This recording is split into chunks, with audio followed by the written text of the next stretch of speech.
दोस्तों जैसे कि पिछले एपिसोड में हमने देखा कि शेकी कैंडी अपने फर्स्ट राउंड को जीत चुकी थी, जिस दौरान हम देखते हैं कि यूहाओ ने अपने इल्यूजन स्किल का इस्तेमाल करते हुए 1 लाख साल पुरानी सोल रिंग्स भी सबको शो करा दी थी। इसलिए सब लोगों को लग रहा था कि यूहाओ तो बहुत ही ज्यादा ताकतवर है, जो बात टेक्निकली तो सच है, लेकिन यूहाओ ने ये सबसे छुपा कर रखा हुआ है। साथ ही एपिसोड के लास्ट में हमने देखा कि यहाँ पर होपचर यूहाओ को चैलेंज करने के लिए पहुँच चुका था।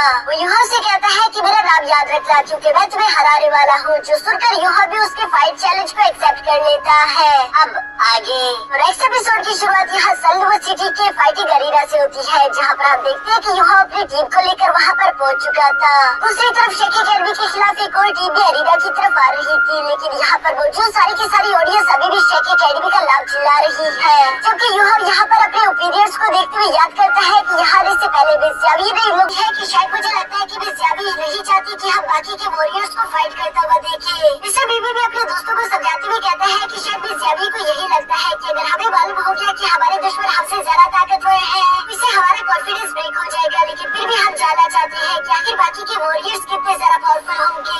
यहाँ ये लोग इसी तरह से बातें कर ही रहे थे, तभी अचानक केटम यहाँ इन लोगों की तरफ देखते हुए कहता है कि अब मैंने तुम लोगों के लिए टेनिस को पूरी तरीके से असेंबल कर दिया है। इसका इस्तेमाल करके हम लोग दूर से ही देख पाएंगे कि अरीना में क्या हो रहा है, इसलिए हम लोगों को जाने को मिल जाएगा। जो भी हमारे मन में सवाल है वो सब क्लियर हो जाएंगे। केटम की ये बातें सुनकर यूहाओ ने आगे की तरफ बढ़ते हुए अपने स्पिरिचुअल आइज को एक्टिवेट करते हुए टेलीस्कोप से यहाँ अरीना की तरफ झांकना शुरू कर दिया था। लेकिन अरीना के अंदर का नजारा देखकर तो अचानक ही यूहाओ शॉक हो जाता है, जो देखकर उसके दोस्त भी हैरान होकर सवाल करते हुए पूछते हैं कि यूहाओ क्या हुआ, तुमने वहाँ पर क्या देख लिया। यूहाओ परेशान होकर धीमी सी आवाज में जवाब देते हुए बोलता है कि मैं देख पा रहा हूँ कि अरीना में कोई भी सोल की लेवल से कम का वॉरियर नहीं है। ये सुनकर तो उसके सारे दोस्त अचानक से शॉक हो गए और इसी शॉक सीन के साथ हमारा ये एपिसोड यहीं पर खत्म हो जाता है।